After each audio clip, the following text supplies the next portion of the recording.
Dynamics mean होता है motion. ये दो वर्ड से मिलकर बना है जहां पर हीट का फ्लो होता है। कुछ कॉमन टर्म है, आइए उन कॉमन टर्म को हम डिस्कस करते हैं। पहला कॉमन टर्म है system. What is system? System एक ऐसा पार्ट है जिसके अंडर में हम लोग ऑब्जर्व कर सकते हैं। तो लिखिएगा द पार्ट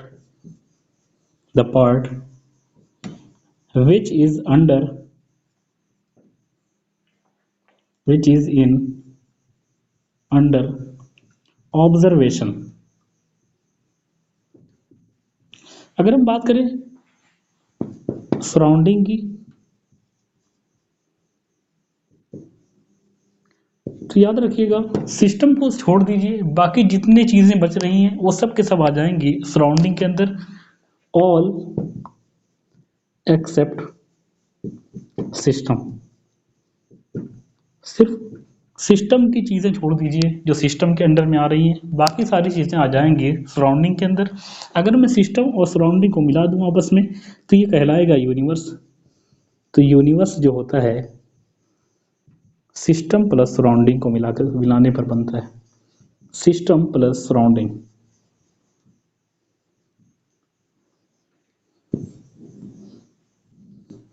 अगर मैं बात type of system,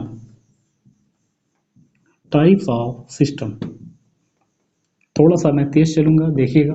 type of system की अगर हम बात करें तो तीन प्रकार के सिस्टम होते हैं मेनली। पहला होता है ओपन सिस्टम, दूसरा होता है क्लोज सिस्टम और तीसरा होता है isolated system. Third is isolated system. आइए तीनों में डिफरेंस देखते हैं। तीनों में डिफरेंस क्या है? ओपन सिस्टम वो सिस्टम होता है जहां से हीट और मास दोनों का एक्सचेंजमेंट पॉसिबल होता है। यहां पे देखिएगा open system, the system in which both mass and heat can exchange from system to surrounding।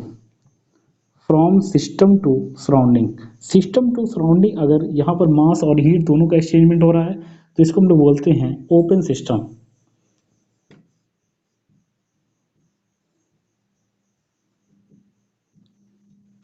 Example की अगर हम बात करें ओपन सिस्टम की, तो ओपन सिस्टम का सबसे बेस्ट एग्जाम्पल होता है टी इन कप। अगर चाय ले लो कप के अंदर, टी इन कप। वहीं पर हम बात करें क्लोज सिस्टम की, तो क्लोज सिस्टम क्या होता है? Close system, the system in which only heat can exchange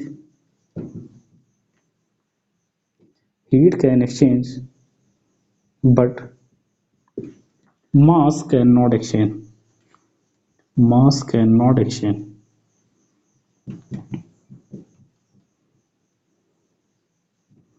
वो क्लोज सिस्टम की अगर हम बात करें तो क्लोज सिस्टम का एग्जांपल हो जाएगा टी इन केतल।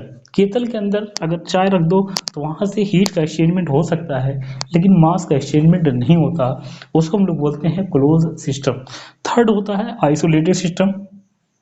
आइसोलेटेड सिस्टम की अगर हम बात करें तो वो सिस्टम जहां से ना तो मास का एक्सचेंजमेंट पॉसिबल है ना तो हीट का एक्सचेंजमेंट पॉसिबल है, ऐसे सिस्टम को हम लोग बोलते हैं आइसोलेटेड सिस्टम। तो यहाँ पे देखिएगा ये तीनों टाइप के सिस्टम हो गए। आइसोलेटेड सिस्टम का बेस्ट एग्जांपल होता है टी इन थर्मस फ्लास्क। थर्मस फ्लास्क जो होता है यहाँ से कोई भी हीट का एक्सचेंजमेंट पॉसिबल नहीं है फ्रॉम सिस्टम टू सराउंडिंग। आइए मैं एक स्टेप आगे बढ़ता हूँ, बताना चाहूँगा अबाउट स्टेट फंक्शंस। हेडिंग है स्टेट फंक्शंस के बारे में। Next heading is state functions.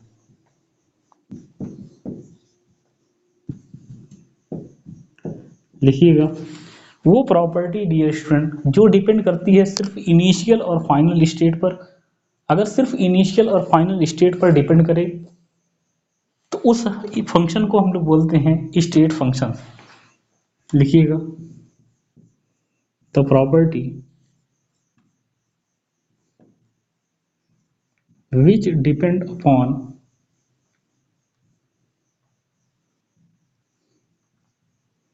only initial and final state,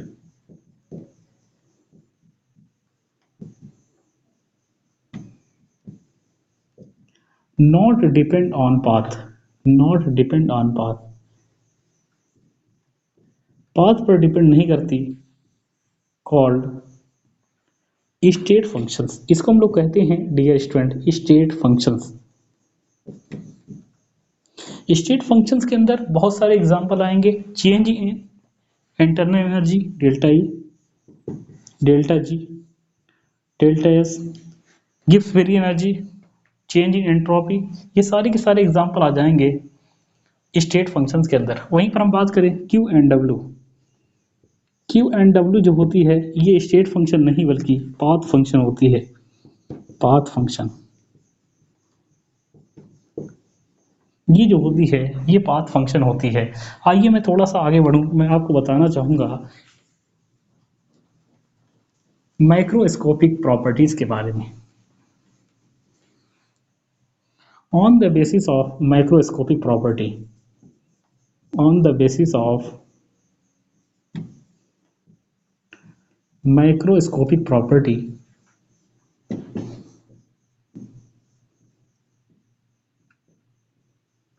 property जो होती है डियर स्टूडेंट ये डिवाइड होती है दो सब क्लास के अंदर। पहली होती है एक्सटेंसिव प्रॉपर्टी और दूसरी होती है इंटेंसिव प्रॉपर्टी। यहाँ पे लिखिएगा ये दो क्लास के अंदर क्लासीफाई होगी। One is extensive property, extensive property, and second is intensive property, second is intensive property. Extensive property वो प्रॉपर्टी होती है जो डिपेंड करती है on mass of system, mass of system पर डिपेंड करती है। उस प्रॉपर्टीज को हम कहते हैं एक्सटेंसिव प्रॉपर्टी। देखिएगा the property which depend on mass of system, mass of system. वहीं पर हम बात करें डियर स्टूडेंट इंटेंसिव प्रॉपर्टीज की, तो इंटेंसिव प्रॉपर्टी वो प्रॉपर्टी होती हैं जो डिपेंड नहीं करती मास ऑफ सिस्टम। कभी भी आप कंफ्यूज हो जाइए एक्सटेंसिव और इंटेंसिव में, तो इंटेंसिव इस तरीके से याद रखिएगा, इंटेंसिव में आई एन आ रहा है, आई एन से बन जाएगा इंडिपेंडेंट। यहाँ पे लिखिएगा the property, the property which is independent on mass of system,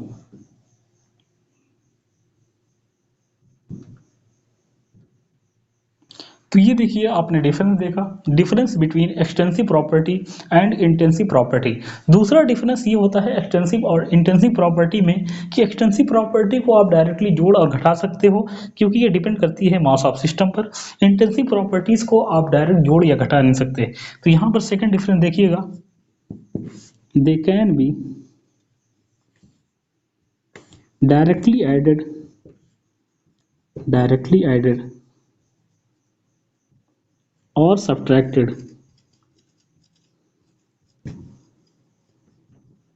इसको आप डायरेक्टली जोड़ सकते हो, घटा सकते हो, लेकिन यहां पर देखिएगा they can not be, they can not be added और subtracted directly.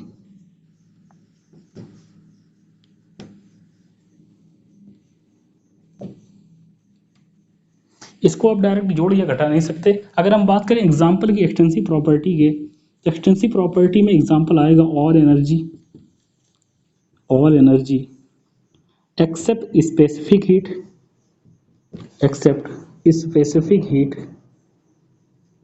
Delta G, delta H, delta S, volume etcetera. ये सब के सब एग्जाम्पल होते हैं डियर स्टूडेंट एक्सटेंसिव प्रॉपर्टीज के। वहीं पर हम बात करें इंटेंसिव प्रॉपर्टीज के, तो इंटेंसिव प्रॉपर्टी में एग्जाम्पल होता है temperature, pressure, boiling point, melting point, refractive index etcetera. ये सारे के सारे एग्जाम्पल होते हैं इंटेंसिव प्रॉपर्टीज के, और ये एग्जाम्पल हैं एक्सटेंसिव प्रॉपर्टीज के। आइए मैं एक स्टेप आगे बढ़ता हूं और आपको बताना चाहूंगा about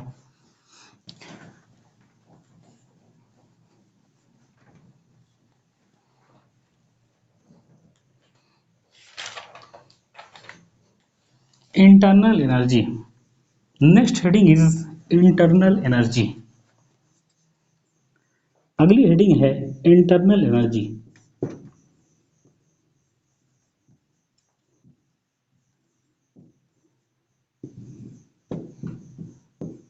next heading is internal energy. तो लिखिएगा total energy, the total energy possessed by system,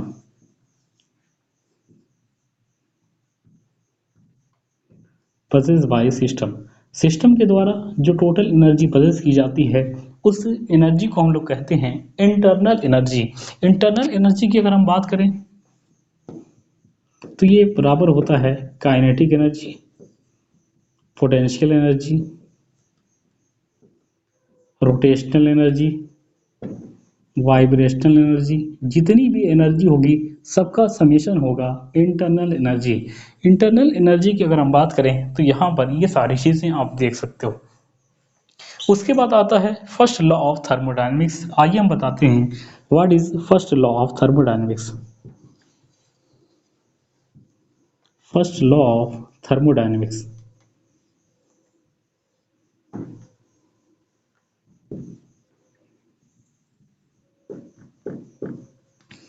first law of thermodynamics ये बेस्ड होता है on the conservation of energy.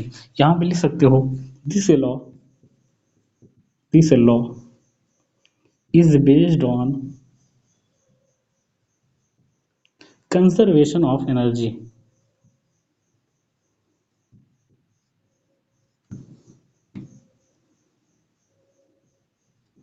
Conservation of energy.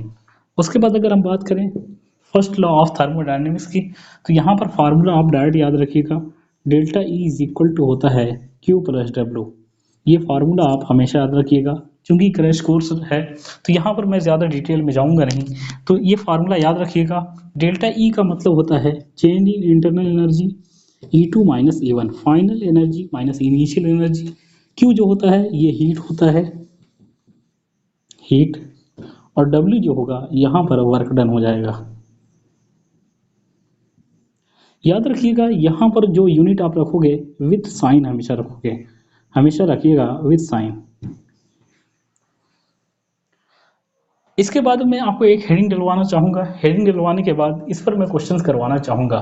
Question करवाने से पहले मैं उस हेडिंग को पढ़ाना चाहूँगा जिस पर ये क्वेश्चंस बेस्ड है। देखिएगा वो question heading,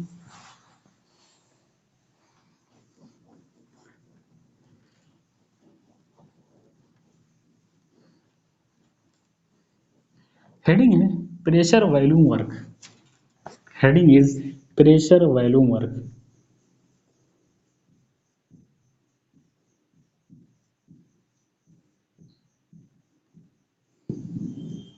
pressure volume work को मैं पढ़ाऊँ उससे पहले मैं आपको कुछ चीज़ें बताना चाहूँगा। जैसे मैंने कहा फॉर एग्जांपल ये कोई आपने बर्तन लिया है, इस बर्तन के अंदर आपने भर दिया है गैस,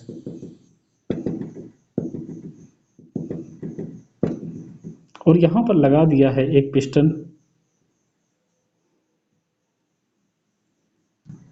जब यहाँ पर आप पिस्टन लगा दोगे तो ये गैस जो है ये बाहर नहीं जा पाएगी। अगर ये बाहर नहीं जा पा रही है गैस तो ये प्रेशर लगा रही होगी इस कंटेनर की वॉल पे, यहाँ पर लगा रही होगी प्रेशर, यहाँ पर लगा रही होगी प्रेशर, यहाँ पर भी लगा रही होगी प्रेशर, चारों तरफ एक प्रेशर लगा रही होगी। इस प्रेशर को हम लोग बोल सकते हैं गैस का प्रेशर। वहीं पर देखिएगा इस बर्तन के ऊपर एक प्रेशर और लग रहा होगा, ऊपर से जो प्रेशर लग रहा होगा, जो ऊपर से प्रेशर लग रहा है इसको हम लोग बोलते हैं डियर स्टूडेंट एटमॉस्फेरिक प्रेशर।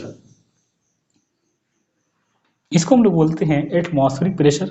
अगर यहाँ पर गैस का प्रेशर ज्यादा होगा तो गैस का प्रेशर एटमॉस्फेरिक प्रेशर से ज्यादा है तो यहाँ पर होगा एक्सपेंशन, इसको हम लोग बोलते हैं एक्सपेंशन केस।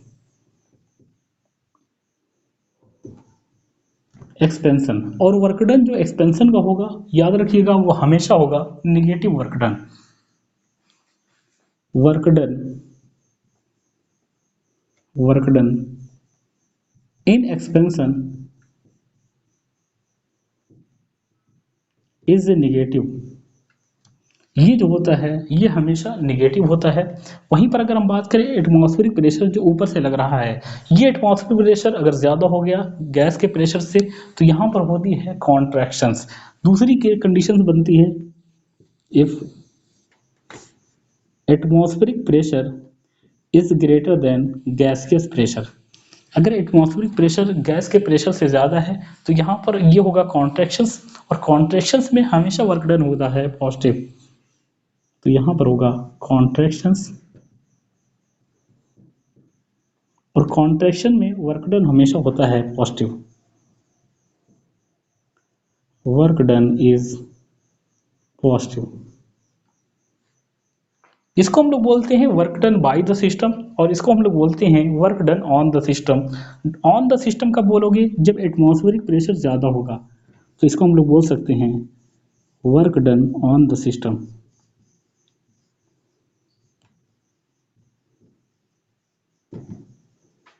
इसको हम लोग बोल सकते हैं work done by the system.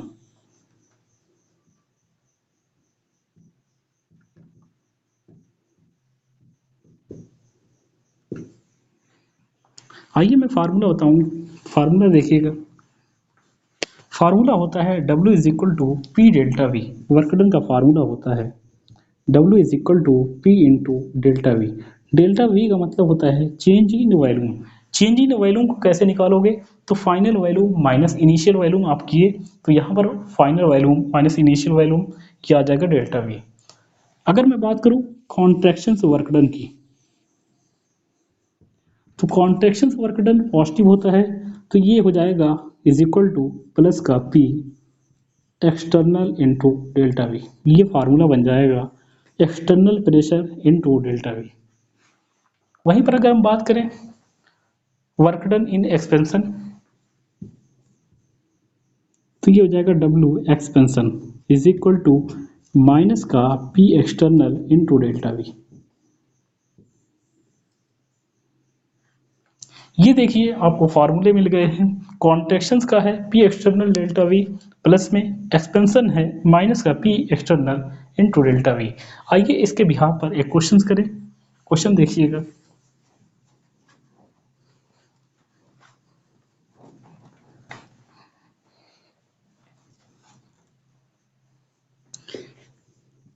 मैंने क्या किया है, एक बल्ब लिया है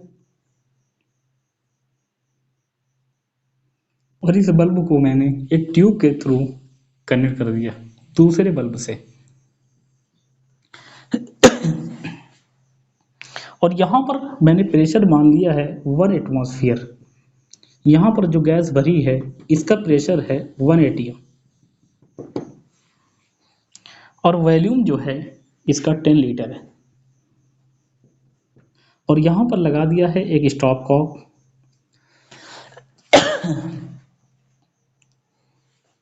और जो दूसरा है बल्ब उसके अंदर प्रेशर जो है 0.2 एटमॉस्फेयर का है, और वॉल्यूम जो दिया गया है वो है 20 लीटर।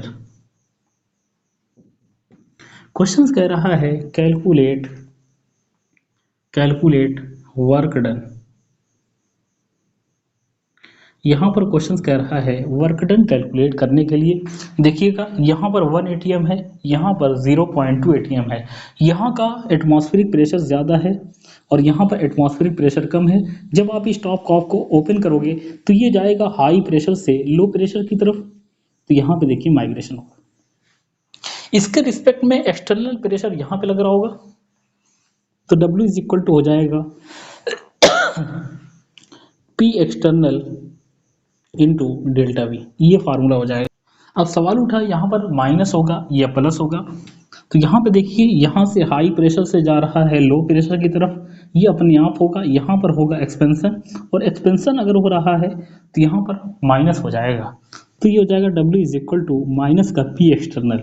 ये देखिए दिया गया है 0.2 इंटू डेल्टा वी की बात करिए final value minus initial value, this will be 20 minus 10, ये हो जाएगा 2 एटमॉस्फेयर, माइनस का 2 एटमॉस्फेयर लीटर।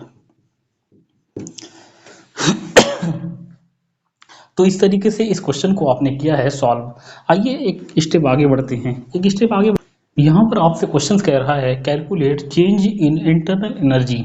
आपसे कह रहा है क्यू जो दिया गया है हीट, ये आपको दी गई है 100 किलो जूल, ये सप्लाई की जा रही है। अगर किसी सिस्टम को सप्लाई की जा रही होगी तो आएगी हमेशा प्लस में, अगर किसी सिस्टम से एनर्जी निकल रही होगी, सॉरी हीट निकल रही होगी, तो वो आएगी माइनस के अंदर। ये कह रहा है 20 किलो जूल ये वर्क डन किया जा रहा है बाई द सिस्टम। अगर बाई द सिस्टम है तो वर्क डन हो जाएगा निगेटिव माइनस का 20 किलो जूल। आपसे कह रहा है चेंज इन इंटरनल एनर्जी, ये आपको याद करना है। फार्मूला लगा दीजिए, delta E is equal to होता है क्यू प्लस डब्ल्यू। क्यू आपको दिया गया है 100 प्लस ये दिया गया है -20, ये देखिए 80 किलो जूल आ गया है। तो ये आपने क्वेश्चन देखा और आपने देखा कैसे हमें साइन के थ्रू रखना है। तो याद रखिएगा कभी भी कोई सिस्टम दिया जा रहा है, अगर इस सिस्टम को हीट सप्लाई की जा रही है तो क्यू का साइन हमेशा होगा पॉजिटिव में। अगर यहाँ से हीट निकल रही है किसी सिस्टम से तो यहाँ पर क्यू का जो साइन होगा वो हमेशा होगा निगेटिव। ये हमेशा आपको याद रखना होगा। आइए मैं एक स्टेप आगे बढ़ के कुछ चीज़ें और बताना चाहूँगा आपको। अगली नेक्स्ट हेडिंग इज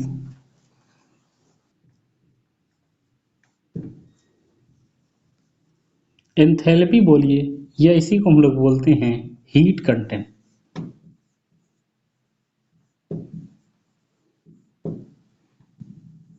इसको रिप्रेजेंट किया जाता है एच से, इसको आप लोग रिप्रेजेंट करते हो एच से, हमेशा याद रखिएगा।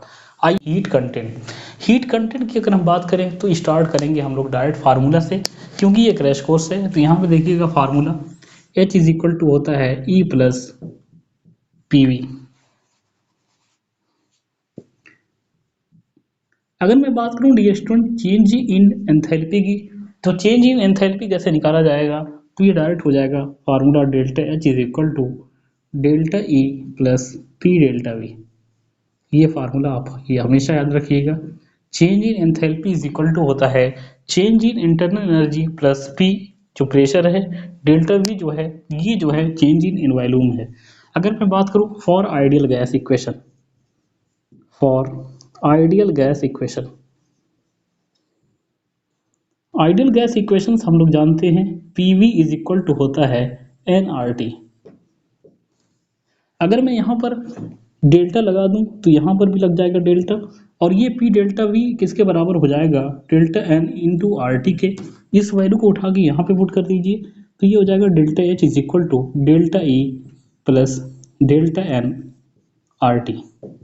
ये डेल्टा N जो होता है ये गैसियस मोल होता है, तो इसलिए हम लोग यहाँ पर G लगा देते हैं। ये फार्मूला आ जाता है delta H is equal to delta E plus delta NG/RT। What is delta NG? Delta NG is equal to number of mole of number of gaseous moles sorry number of gaseous mole number of gaseous mole of product minus number of gaseous mole of reactant।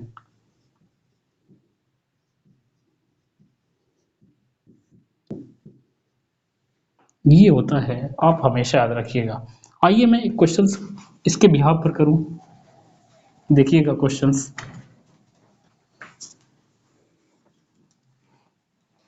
Question है calculate delta H minus delta E,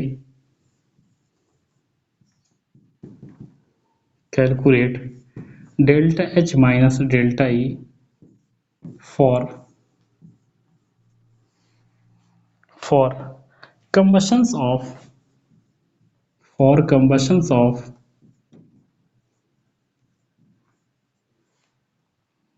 propane. ये questions आपको दिया गया है, delta H minus delta ई की value क्या होगी अगर आप कंबशन कर रहे हो प्रोपेन का। हम लोग जानते हैं प्रोपेन 3 कार्बन का एल्केन होता है। इसको जलाओगे, जब जलाओगे तो जितने मोल कार्बन होंगे उतने मोल कार्बन डाइऑक्साइड के अंदर चेंज हो जाएगा। तो यहाँ पे देखिएगा 3 मोल कार्बन है तो 3 मोल कार्बन डाइऑक्साइड के अंदर चेंज हो गया, और यहाँ पे 8 हाइड्रोजन है, इसका जस्ट हाफ वाटर निकाल दीजिए तो ये हो जाएगा 4 वाटर। ऑक्सीजन को बैलेंस करिए, 4 प्लस 6 10 ऑक्सीजन, यहाँ पर 5 से मल्टीप्लाई कर दीजिए, ये देखिए बैलेंस हो गया। यहाँ पर प्रोपेन की बात करिए तो प्रोपेन जो होता है ये लिक्विड फॉर्म में होगा, sorry sorry sorry, I am really sorry. Propane जो होगा ये गैसियस फॉर्म में, ऑक्सीजन जो है ये भी gaseous form, carbon dioxide gaseous form, water जो होगा ये लिक्विड फॉर्म में होगा।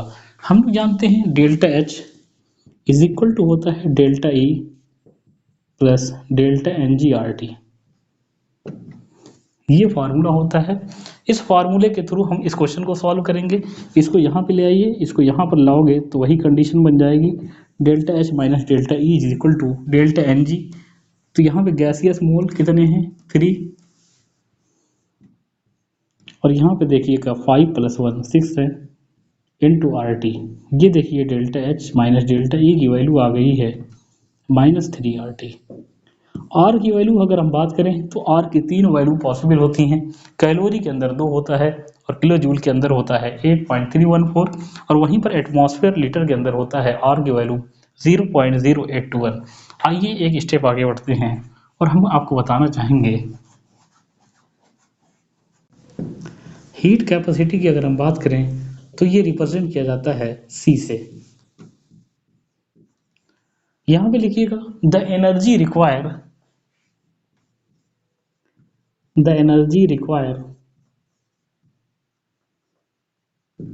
to raise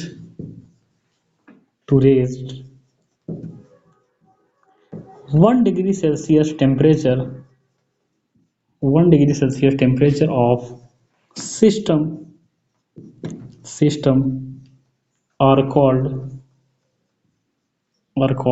heat capacity। Heat capacity इनको हम कहते हैं dear student heat capacity. Heat capacity का फार्मूला क्या होता है याद रखिएगा, C इज इक्वल टू होता है dQ/dt। यहाँ से आप डिफिनीशन बना सकते हो। ये देखिए डिफिनीशन कैसे बनानी है, the energy require to raise 1 degree Celsius temperature, जितनी एनर्जी की रिक्वायरमेंट होगी 1 डिग्री सेल्सियस टेम्परेचर बढ़ाने के लिए उसे हम कहते हैं स्पेसिफिक हीट। स्पेसिफिक हीट ये 2 क्लास के अंदर फर्दर क्लासीफाई होंगी, या कह सकते हो 2 तरह की हो सकती हैं। पहली होती है heat capacity at constant value, heat capacity at constant value,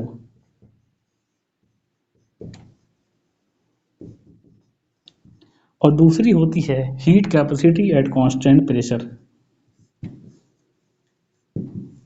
heat capacity at constant pressure.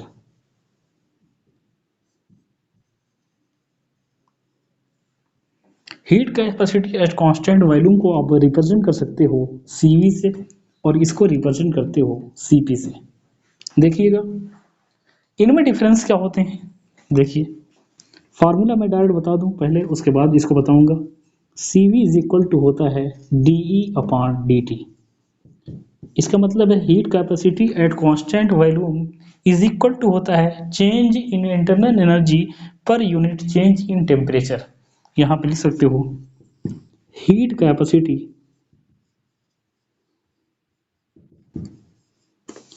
Eight constant volume is defined as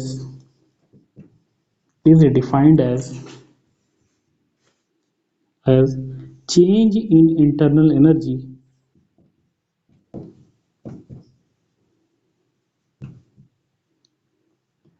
per unit change in temperature,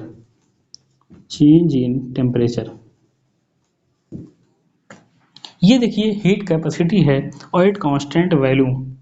अगर हम बात करें heat capacity at constant pressure तो यहाँ पर formula होता है Cp is equal to delta H upon del T,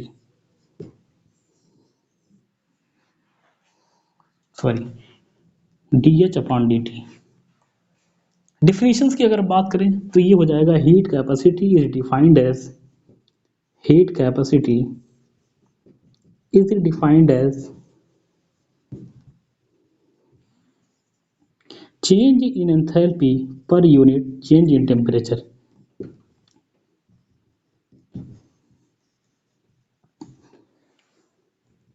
per unit change in temperature।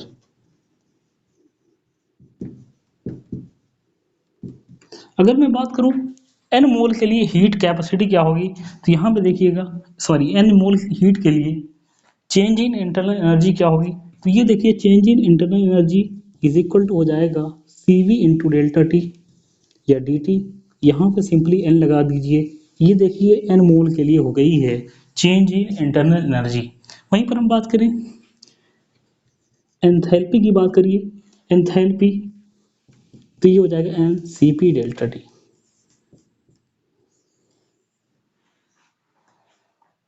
ये दो फार्मूले बन गए। ये है heat capacity at constant pressure.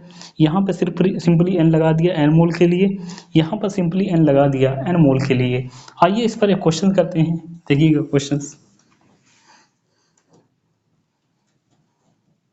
Questions आपको दिया गया है calculate enthalpy change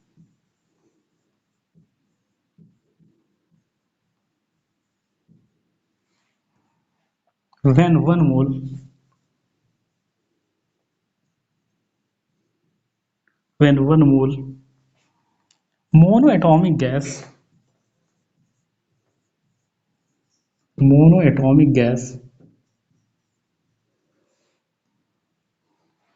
CV is equal to 3/2 R and CP is equal to 5/2 R is heated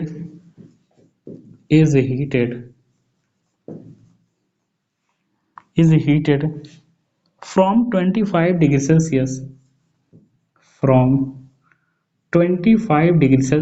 to 30 degrees Celsius at constant pressure। ये आपसे क्वेश्चंस दिया गया और ये क्वेश्चन पूछ रहा है चेंज इन एंथैल्पी की बात कर रहा है। ये देखिए DH आपको निकालना है। यहाँ पे n नंबर ऑफ मोल्स दिया गया है, Cp की वैल्यू आपको दी गई है, उसके बाद dt यानी चेंज इन टेम्परेचर इसको भी दिया गया है। हम लोग जानते हैं DH change in enthalpy is equal to होता है n Cp इंटू dt।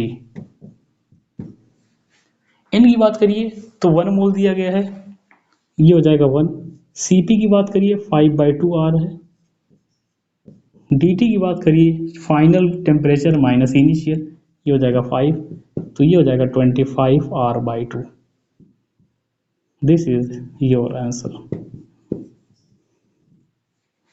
तो याद रखिएगा कभी क्वेश्चंस ऐसे आए तो यहाँ पर इस तरीके से आप करिएगा। आइए